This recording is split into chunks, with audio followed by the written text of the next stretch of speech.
Olhando aqui para Portugal e talvez para a Europa, o que é facto é que, apesar da população ter vindo a diminuir, apesar de termos cada vez menos jovens, apesar de ser um movimento ligado à Igreja, em termos do CNE, apesar de ser um movimento que implica disciplina nos jovens, portanto, tudo aquilo que poderia a partir de afastar os jovens, o que é facto é que os números têm vindo a aumentar. E não sei se na Europa também têm vindo a aumentar ou não. Também.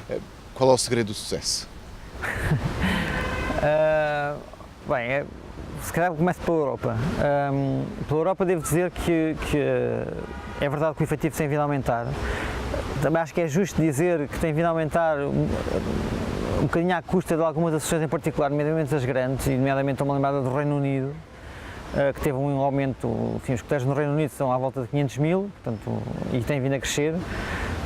E eu costumo citar o Reino Unido como um exemplo de coragem na sua reinvenção, ou seja, há uns 10 anos atrás, talvez, renovaram o programa educativo, reviram o seu uniforme, reviram a política de formação, a forma como comunicavam com as pessoas, os próprios, alguns das pessoas que estão nos lugares de topo, que são convidados, enfim, o Bear Grylls é o exemplo maior, não é? Porque dão uma visibilidade muitíssimo grande à associação, portanto há um conjunto, não é possível dizer vamos crescer porque mudámos o programa.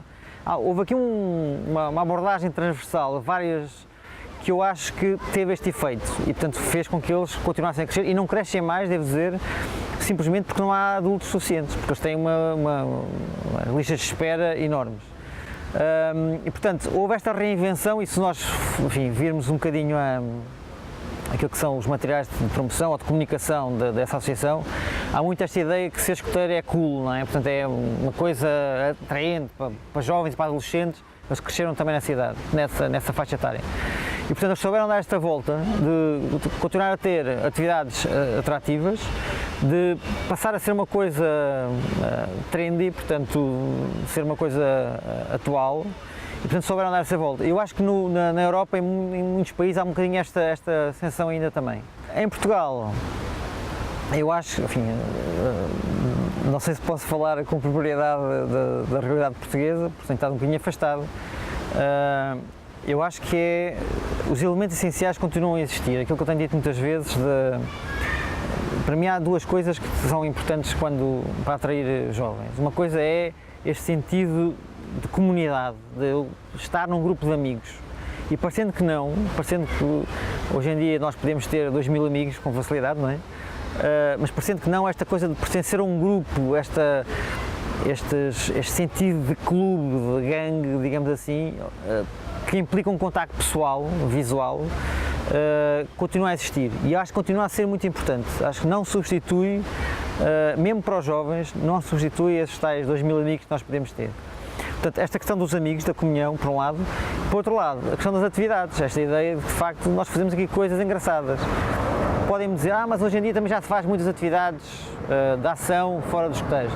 É verdade que sim, mas a questão da combinação, eu acho que muitas vezes as atividades fora dos escoteiros ou é muito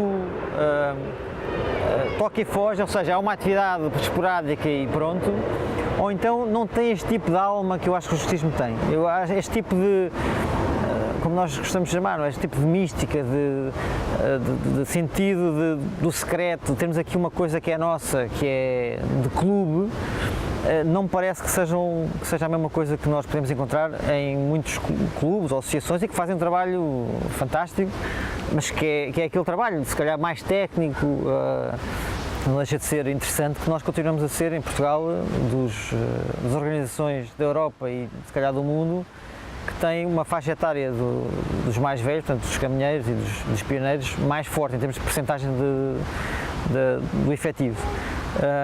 Porque acho que continuamos a falar uma linguagem que ainda toca esta faixa etária, faz ainda sentido, mesmo que nós estejamos, enfim, os jovens vão para a universidade ou isto ou aquilo, há aqui coisas que ainda fazem sentido.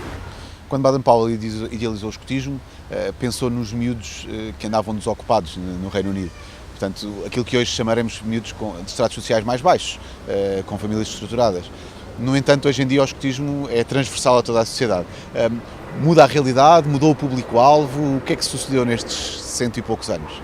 Pois, essa é uma bela pergunta que não se põe só aqui. Aliás, há alguns países em que, mesmo na América do Sul, há pouco tempo falava com pessoas sobre isso. Até onde é que se chega? E muitas vezes o escotismo é visto como atingindo a classe média, determinado tipo de padrão, ou média alta e tal, é que a essa altura aquilo que eram os verdadeiros alvos do início nós estarmos um bocadinho a esquecer-nos. Eu acho que é preciso fazer trabalho ainda aí, sinceramente.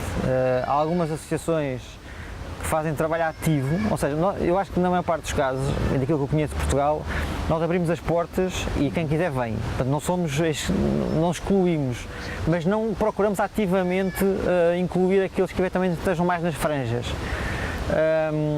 E eu, se calhar, isso que a gente podia fazer. Dizia eu que em França, por exemplo, um exemplo que está aqui mais perto, existe esse esforço ativo de ir para os bairros de limítrofes das urbes, não é, das grandes cidades, e tentar chegar àquilo que são os imigrantes de segunda geração ou terceira geração, às pessoas, aos jovens mais das franjas.